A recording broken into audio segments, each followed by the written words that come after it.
All right, great. I'm also going to go ahead and turn off my video just so that we can make sure that everything runs smoothly. We don't need another crash in the middle of this training. All right. Okay.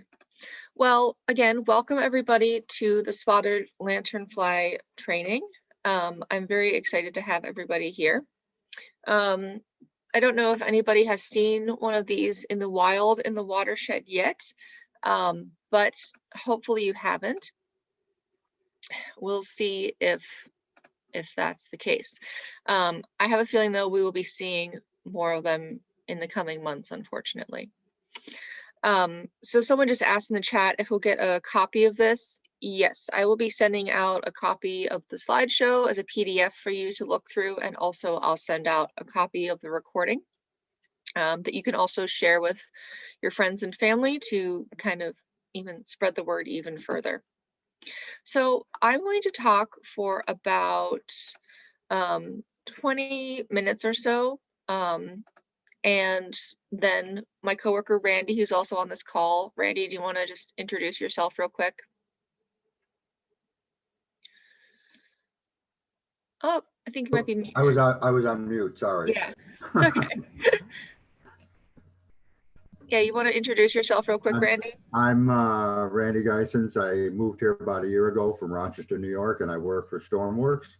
And I've had a little bit of dealing with the spotted lanternfly in New York. So I'm here to hopefully answer some questions and just see what we're doing down here with it. Great. And for any of you on the call who don't know me already, my name is Rose Flowers. I am the Community Engagement Manager for 9 Mile Run. I've been with the organization for 5 years now. I do our educational outreach for anybody, you know, baby through adult.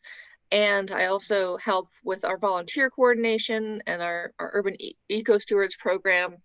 And I'm also spearheading the new climate justice collaborative that we are working on in our watershed communities. So I've got a lot going on. So if you have questions about that, feel free to send me an email and I'd be happy to tell you more about what I'm doing. So what is the purpose of this training? We want to give you basic understandings of spotted lanternflies, their background, what different parts of their lives look like, and how they impact the human race in Pennsylvania and beyond. Then we're also going to go over some quarantine procedures, and this is really important, especially for anyone that is traveling even within the county frequently for work, or between counties, or transporting materials on a regular basis. We'll go over some guidance on how you can help manage spotted lanternfly in the area. And we'll also talk a bit about some tree of heaven identification, because I know that that's a lot of people were asking for that specifically, especially winter ID of tree of heaven. And then Randy will give us we'll have a little story time with Randy, and he'll tell us about his experiences dealing with the spotted lanternfly in New York, and we can ask questions and have a chat after that. So some background. The spotted lanternfly originally comes from Southeast Asia, including Bangladesh, China. It's actually invasive in certain parts of Southeast Asia, though, including Japan and Korea. That's kind of getting more into Northeast Asia, I guess. But it has spread to Japan and Korea, where it's causing a lot of issues, just like it is in the United States. Most of our continent is within its range, its potential non-native range. That's determined by temperature and sort of the climate things that we see in our area. They can't handle really cold temperatures as adults, but during the summer, our temperatures really work well with their growth and reproductive habits. We think they arrived in the United States and in Pennsylvania. Pennsylvania was the first spot that we believe that they landed around 2012. Now, we didn't actually see them until 2014, And that happens relatively frequently, especially with invasive pests, that they don't have enough of a hold yet to really be really visible to us as being present. But ever since then, they have been spreading slowly but surely throughout the northeast region of the United States. What do they eat? They eat sap. So they have a proboscis that they sort of tap into a plant's bark or skin, and they suck out the fluids that's flowing in their xylem and phloem. And they eat that sap. They prefer the tree of heaven. Like I said, we'll go over some idea of that a little bit further into the presentation. This is a native plant in the area that they are also native to, so it makes sense that they would like this plant. But they'll feed on pretty much anything. And over 70 species of plants have been confirmed, and that's growing. A big issue with this is that they really like our agricultural crops. I know Randy said that in New York, grapes were a really big issue for the grape industry was really impacted by this, and that's true in Pennsylvania as well. They also really like apples, and Pennsylvania is one of the top apple exporters in the country, which I was very surprised by. They like peaches. Hops are another big one that is impacting Pennsylvania. We grow a lot of hops here for beer, but they'll also eat sap from a lot of the trees that you're going to see in your yard, like walnut, maples, sycamores. So they do have an impact on non-agricultural crops or plants as well. They like to feed in swarms. I'll show you some pictures in just a minute. You're not often going to see just one adult spotted lanternfly. If there's one, there's usually more nearby. And it's really important to remember that they are not a physical harm to humans or your pets. They don't sting or bite. I mean, I don't know what happens if one of your dogs or cats would eat one, but I haven't heard of any toxic issues either with that. But you can get close to them to kill them, and they're not going to bite you or hurt you. So this is an example of a swarm of spotted lanternflies on an apple tree. It got kind of turned over there. My apologies. It should be the other way around, but you can get the idea. This was taken by someone at Penn State. And here's an example. I think this is a maple tree in someone's yard, maybe an oak tree.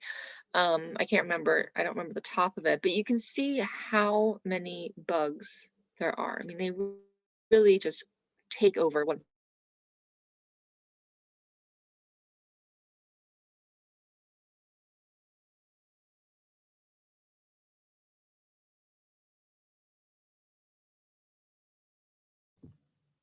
they start their thing. The spotted lanternflies, they produce them, and it makes this sort of sticky substance all over your various substances, and they this sugary coating is very, very sticky. You can see the bottom step there was pressure washed, and you can still see there's a little bit of residue even after the pressure washing. And the real issue with this is that it creates something called sooty black mold. You can sort of see that starting to grow on this car that has been taken over by honeydew. So any vehicle that is parked underneath a spotted lanternfly infested tree or plant is eventually going to get covered in this nasty honeydew and black sooty mold. And here's another up close picture of black sooty mold. As you can see, that is a really big problem. If a plant is trying to photosynthesize, it's going to block a lot of the light, and it often will kill plants. And I'm sure Randy can talk more on that topic in just a few minutes. The other issue with honeydew is that it's sweet. So what comes to sweet things? Wasps, yellow jackets, hornets, ants. So it can really devastate a space that is being used for recreation or leisure. It's a very, very bad thing to have in your yard. I personally would not want to have sticky stuff all over all of my kids' play equipment, attracting stinging insects. It does not seem like a fun thing to have out in the yard. I saw someone commented on sizing of the spotted lanternfly. They're about an inch long. Randy, is that right? An inch or so? Oh, you're muted again, Randy. An inch and a half is the Okay. normal size. Okay, so they can vary in size. Okay, but yeah, they're really big.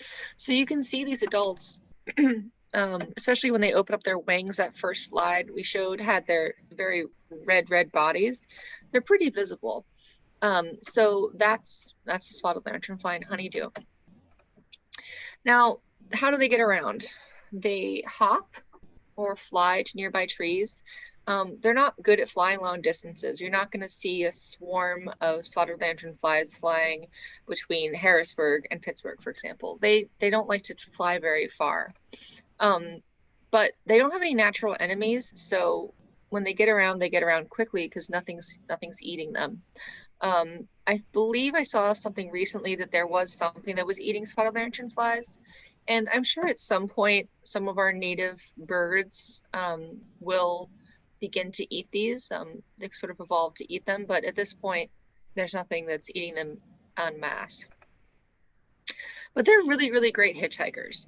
So we'll look at a map in a few minutes here of the quarantine areas, and you'll see that it sort of travels across the state, and it follows roughly the line of the turnpike and some big train routes.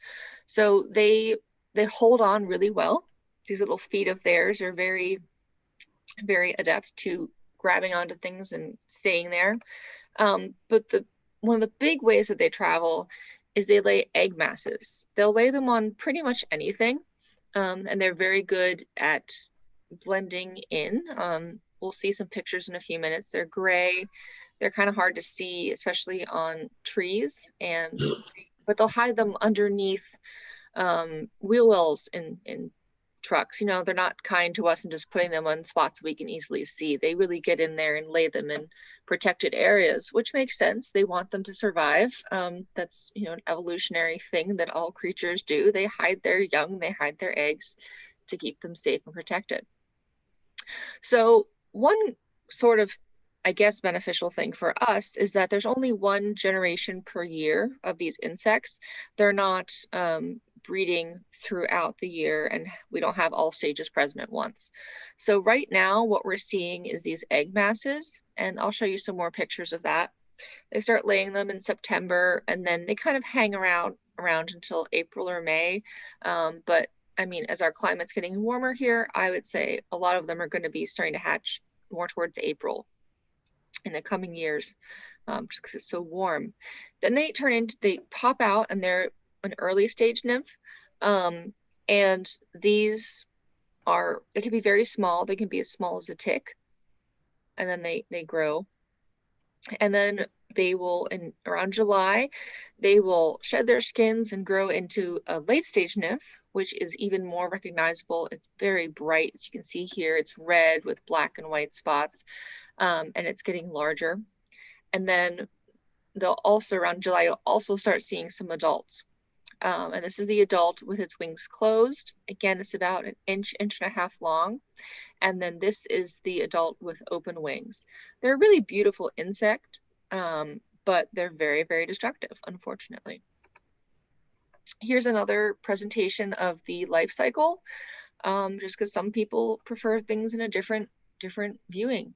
So you can see here we go from eggs into the first instar, second instar, third instar. The fourth instar is that one that is brightly colored and red, and then they turn into the adults. They could still be laying eggs at this point. We haven't had too many super cold days. We have had some cold temperatures though, so a lot of the adults are probably dead at this point, but there may be a few lingering hardy adults that are still laying eggs. So again, these are some up close pictures of the nymphs. It's unfortunate that they're so bad because they're really cool insects, really cool creatures. But, you know, alas, I've never seen one in person. I do a lot of hunting for them, especially when I'm walking on trails near railroad tracks, such as the trail over in Millville that connects to downtown Pittsburgh. There's a lot of tree of heaven along that route and also a lot of trains that go by. So I do try to keep an eye out for any insects or egg masses that I'll see. So these again are the adults. This is an adult. This is on a grapevine here. So they do pop very nicely when their wings are opened. Again, no physical threat to humans. And you can get up close and personal. You can check them out real quick, but please do squish them relatively rapidly so that they don't escape. There are a few ways that we try to control them. There's something called banding, which is used for both research and control measures. They put this sort of sticky tape or band around the trunk of a tree that they then walk on and they stick to. Think like fly strips that you put on your window, same idea. And they also can use insecticides, but we always try to avoid chemical control measures unless it's absolutely necessary. And Randy will talk about his experience with that a bit more. So this is what we're really looking for this time of year. These are the eggs. Again, they're laid starting in September through December, and then they start hatching out in May. So this is the time of year that we can really make a big push to do some control of the spotted lanternfly, because if you kill off egg masses, you're getting a lot in one swoop. So this is what they look like. Sometimes they're uncovered if the female gets surprised or has to move on for some reason. Sometimes she doesn't get to the point of covering them. So these are some egg masses on the right here. These are ones on a tree of heaven that have been freshly coated with this sort of putty that they secrete. And she didn't quite finish, but she got most of the way there. But as it ages, it really starts to blend in with the trunk because it cracks and starts to get a bit browner. So it's easier this time of year because they're fresh, they pop a bit more, and getting later into winter, they hide quite well. So yeah, this is the best time to inspect. You know, we don't have a lot of other stuff going on in our gardens this time of year. There are some invasive plants that are popping up that love to appear all year round. But if you're out in the park and you feel like doing something fun, you can go on a spotted lanternfly hunt. We were going to do a walk on the linear park next to the busway by our office. There's a park that connects the East Hamnet station to downtown Wilkinsburg. You can walk on the busway there. There are a lot of tree of heaven growing. So we were going to be walking there, but alas, that didn't work out this time. So they're about 1.5 inches long. They can be longer and covered in this putty-like substance. But check really, really well because as you can see, they blend quite nicely, especially if you're looking at rocks and concrete blocks out in your yard. They're going to blend in really nicely to that sort of gray-brown rock material that we have here in Pennsylvania. So this is the map of the quarantine zone. You can see these tan counties are the original quarantine areas. And then all of these blue counties were added in 2020. So it's spreading rapidly.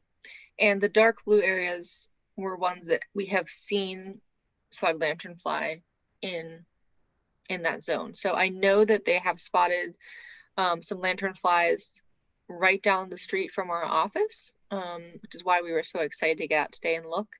They got an adult down at the Edgewood Library, which is right down the street from our office. And there have been a couple of other sightings in Swissvale and Edgewood as well. So do keep your eyes peeled because they're here and they're starting to take hold.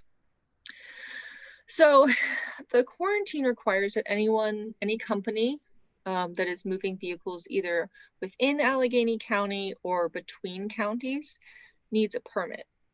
So really any business needs a permit.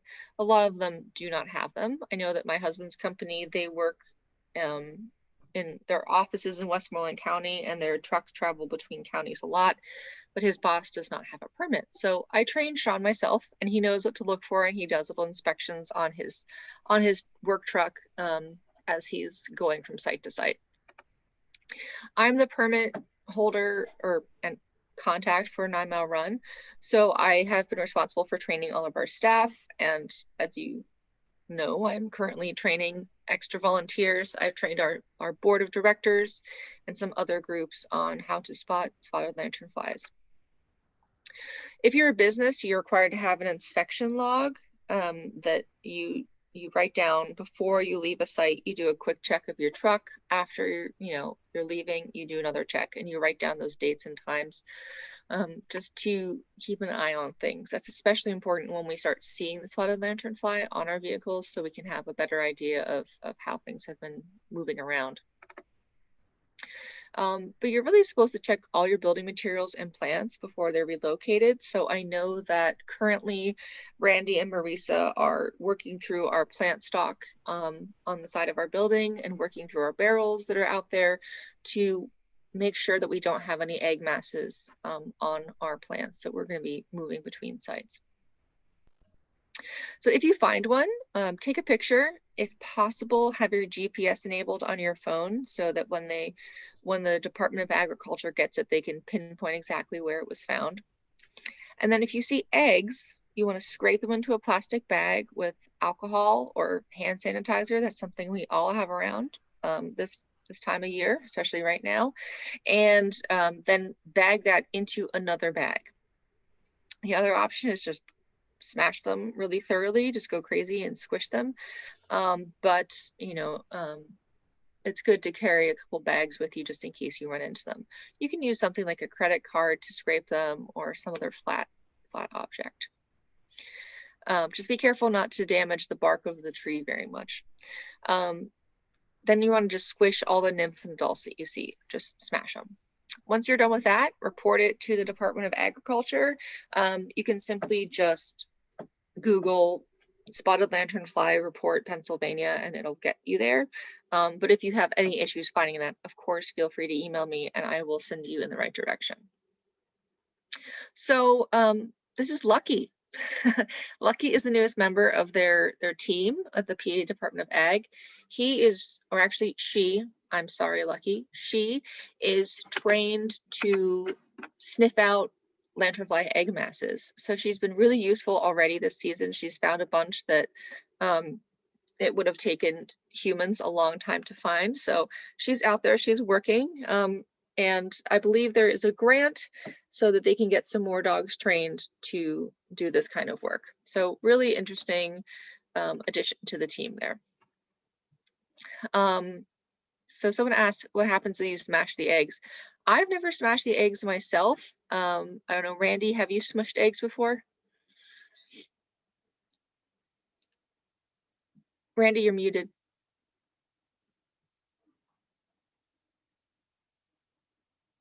Still muted. Okay, we'll have Randy touch on that once we're done going through the Tree of Heaven ID. So this is Tree of Heaven. It's really common in Pennsylvania. You will see a lot of these. This is what the leaves look like up close. One way to tell, well, number one, Tree of Heavens kind of have a smell about them. It smells like, I think it smells like cat urine a little bit. Sometimes it smells like vomit. It's really unpleasant. And that's because there's these glands on the leaves here that produce that scent. So that's one way to sort of tell them apart from native lookalikes. And I'll show you a better graphic of that in a little bit here. But they have this sort of notch on their leaves. And that's the Tree of Heaven. In the spring, summer, they get these really beautiful pink flowers all over them, flower clusters. Again, it's unfortunate. They're such a lovely tree, but they're such a bad tree. Those flowers then turn into seeds and they produce thousands and thousands of seeds per tree. So you will see a lot of baby Tree of Heavens all around if you look in the fall and spring. Tree of Heaven in the winter, it's a little bit harder to tell which is which, but one way is they often have a lot of seeds still clinging to them, especially this time of year. You can see these seed pods here. The bark, it changes as this is an older Tree of Heaven. It gets a bit rougher. When they're younger, they're smoother, like this bark here. But the big distinguishing feature of the Tree of Heaven is this triangular shaped leaf scar. They have really big leaf scars where they fall off. So that's a really quick way to spot the tree of heaven there. There are a lot of native lookalikes. So this is the tree of heaven here on the left. A varying number of leaflets, as most of them have. But again, the distinguishing feature here is that sort of notch in the leaf. It's a relatively smooth leaf margin, and it's got just one notch at the base of the leaf. A staghorn sumac, which we have a lot of here as well, they have toothed margins on their leaves. And they have a very different type of cluster. That's another thing, is the seed pods are very different for tree of heaven. And then winged sumac, we don't have as many of those here. They have a smooth leaf margin. The leaves are a bit wider, and they also don't have that notch again. Walnut trees, another one that we have a lot of, especially down in the park. They have tooth margins, but they don't have the end leaflet here like the others do. That's a good one, and their fruits are very different. And then the butternut, another fun one we have in the park. The leaves sort of get bigger as it goes up the stem. So there's a lot of lookalikes, but that little notch there will really help you identify tree of heaven. And again, the smell, not a great smell. All right, so now we're gonna have a little chat with Randy. So I'm gonna turn off the slideshow for a minute so that we can see Randy's wonderful face. Did we lose Randy? Maybe we lost Randy. I don't see Randy anywhere. Well, while we wait for him to pop back in, I'm going to make this bigger here. And so I can see everybody's face. There we go. Does anybody have questions thus far for me? No shaking of heads. Oh yeah. Yeah, unmute yourself, please. I can't hear you. Sorry. It's okay. I was just wondering why we are seeing lanternfly now as opposed to 20, 50, 75 years ago. So it came over, like I said, in 2012 is when it came over, and it came over on materials, we believe, on a boat from China.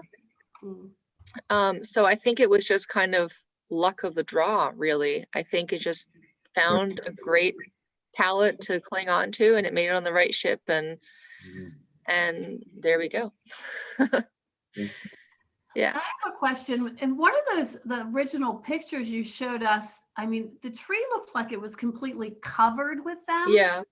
I can't even imagine going about killing them. I would be afraid. Do you have any thoughts on that? I don't have personal. Randy just sent me a message. His computer crashed. He's trying to restart, so he should be with us in a few minutes. Okay. I don't know. I mean, honestly, I've never dealt with that many insects. Okay, that's not true. I have once, but I was very little. It was not my responsibility to deal with it. We were about to move into our new house that we had just built from hand ourselves up in Slippery Rock, my family and I. It would taken us 3 years. We were finally moving in. We opened the door to my bedroom, and it is full of wasps. I mean, completely full of wasps. My mother is deathly allergic to wasps. It was a very scary time. I believe my father used a lot of Raid. And then we had to scrub my room and delay moving in a little bit so that things could aerate. Right. There was also, he got the nest and all that stuff, but I've personally never dealt with it. I mean, I don't know how you deal with it. I'm assuming that you would, at that point, resort to some sort of spray. That was what I was thinking. Would you spray them, or, oh my gosh, I mean, it's a lot of bugs. It's a lot of bugs. Yeah. And if you wanted to fly, I would totally freak out. Exactly. Yeah. Yeah, exactly. They're not going to hurt you, but they can scare the bejeebies out of you, right? By flying at you. Yeah. You know, I grew up in Florida and we had the roaches that could fly. And no matter how much you did in your house, how often you cleaned, they always seemed to get in somehow, you know, and scared as a small child, scared the hell out of me. So when I lived in Arizona during graduate school, if I saw a roach in our apartment, something would switch in me. I'd turn into this maniac who would like run around with shoes trying to moving couches. You know, my roommate's like, get out of the way. She's on a roach. You know, and I would like stop up the sink because they often came up through the sink. But yeah, I don't know how you deal with that many bugs. Hopefully Randy's computer will cooperate with him and he can join us again in a few moments. But I know he's dealt with things like that in New York when he was living there. Yeah, that's a lot of bugs. Another question I have for you is, I'm on the Swissvale Shade Tree Committee, and so obviously you had said that there have been spottings in Swissvale, and so Kurt also is on the committee. And can you like point me in a direction where? I mean, if we found them in one spot, perhaps that's where we need to like really be hunting for them. Yeah, so I did get in touch with the agricultural extension, and I guess there's some procedure and they can't give out exact locations of things. It's sort of that data is confidential for some reason, at least at this point. So he just said, all I can tell you is Swissvale near train tracks. Oh, okay. The busway. So that's helpful though. Okay. You know, not that we have a lot of train tracks in Swissvale. We got it. Edgewood's also near a train track, so you know. Sounds like busway. Exactly.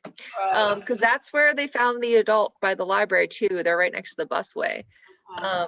So I would not be surprised if that's a good place to look, I'd say. Why don't you start doing Right. there? Thank you. Yeah. So I got a couple of questions in the chat. Let me open that up again. I only have a second person to manage the chat while I'm talking. Okay. Oh, a blowtorch. Ooh, that is a great but terrifying idea. You could try, but I would be afraid that you would maybe damage the tree in the process. All types of apple trees versus other fruit trees, I would say, as far as I know, they like any fruit trees. Pretty much any plant they will hang out on, let's be honest. Someone is asking about removing the tree of heaven. So if you have a little tree of heaven on your property, there's sort of a debate about this between the people who actually are really into this. So one option is that you remove all but one of your tree of heaven, so that your tree of heaven serves as sort of a beacon for the spotted lanternfly, so that any of the ones that are in your yard, in theory, would go to that tree first. Sort of a sacrificial lamb. So that's one way you can do it. I have heard of other people completely removing all tree of heaven as well. I need to get back in touch, but the Tree Pittsburgh's new campus down by the river, they're also near railroad tracks, and they have a lot of tree of heaven on their property. So I've been meaning to get in touch with them to see how they're managing that. But I'm guessing that they're going to leave a few there just to keep them away from their nursery stock would be my theory on that. But I'm not sure what they're planning on doing. All right, let's see, do I have all of these? Oh, another one about the milkweed bug. So milkweed bugs are very similar. I'm trying to think exactly what a milkweed bug looks like. It's got, I want to say it's got some, oh, let me look on my phone real quick. The beauty of having multiple technologies in front of us. Let me see, milkweed bug. I know what they look like when I see them, but then it's, you know, this time of year, it kind of is glossed over in my brain. Yeah, so milkweed bugs are oranger, and they don't have the white spots. Oh, Kurt's showing us on his phone. Yes. If we can see it. Oh, it's, yeah. So it's not quite as exciting as a spotted lanternfly nymph. Thank you, Kurt. So we still are not having any luck with Randy joining us. Let's keep the questions coming, and we'll see if he has any luck. If not, we can do an email blast to Randy with questions. And let's see. I'll text him again. Any luck? Okay. Poor Randy is stuck with the oldest laptop in the office because he doesn't use it as often as the rest of us do for Zoom and such. All right, any more questions from the gallery? I have one. Yeah. So I presume this is a multi-year effort. I mean, just doing it this year, it's not gonna, so it seems like we gotta keep it up forever. Is that right? Yeah, yeah.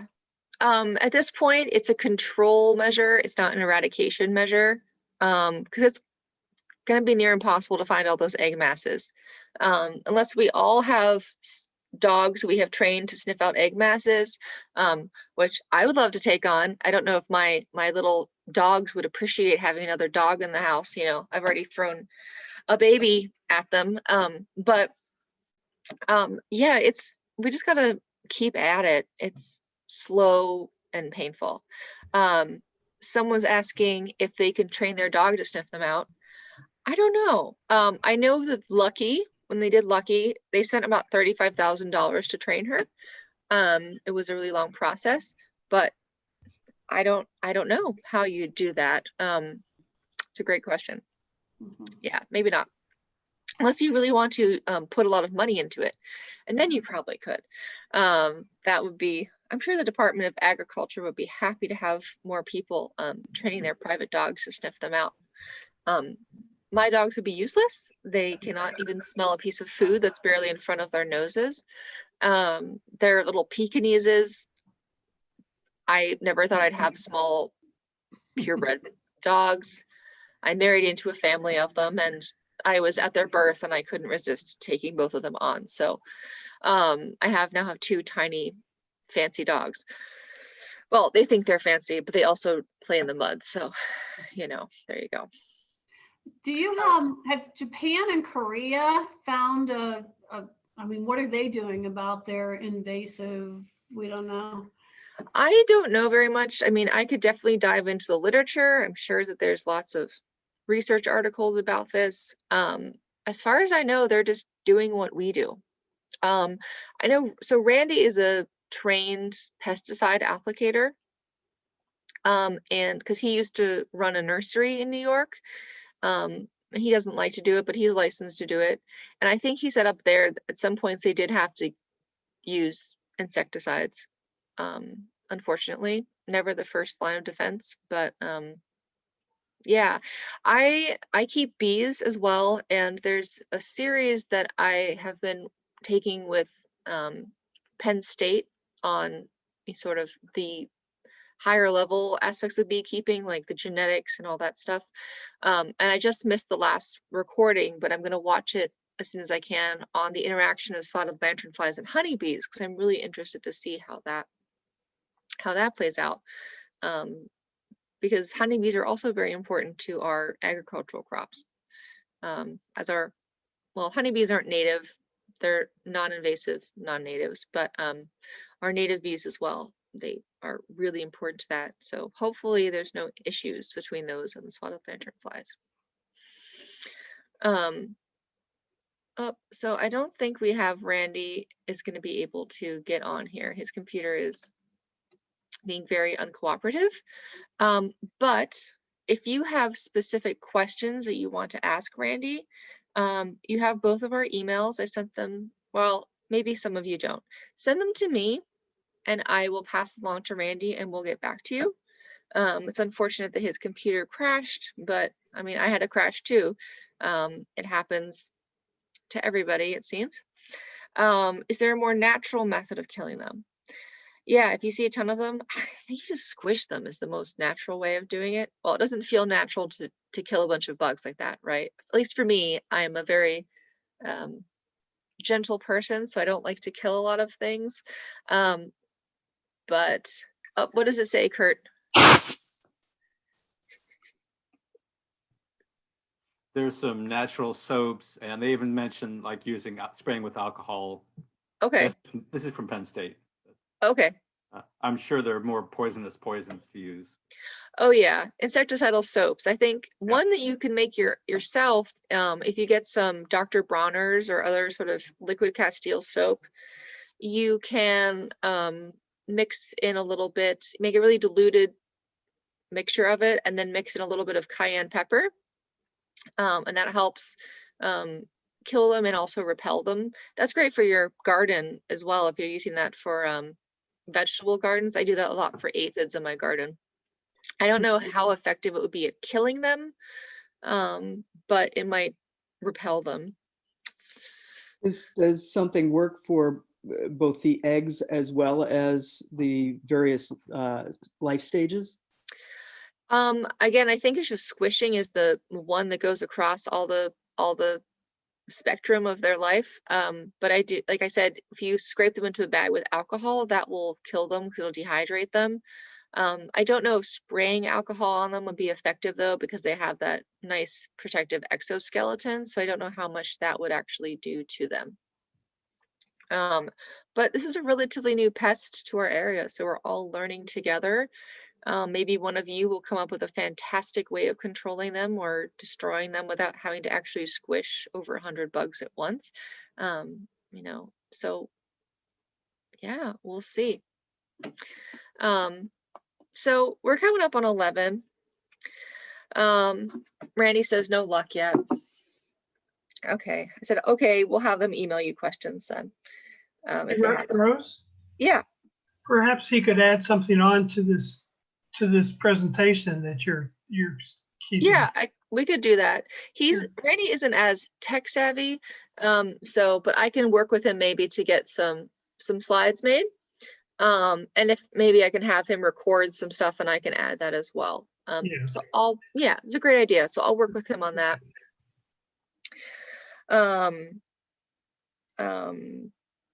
Yeah, okay. Well, that's all that I have. Is there anything that anybody wants to revisit before I get off the phone, or anything from the presentation you want to look at again? Nope. Great. Yeah. Thanks Thank a lot, Rose. Very Yeah. informative. Thank you. Yeah, it was Good. very informative. Thank you. Appreciate it. Good. Well, yeah, thanks so much for joining us, and good luck with hunting.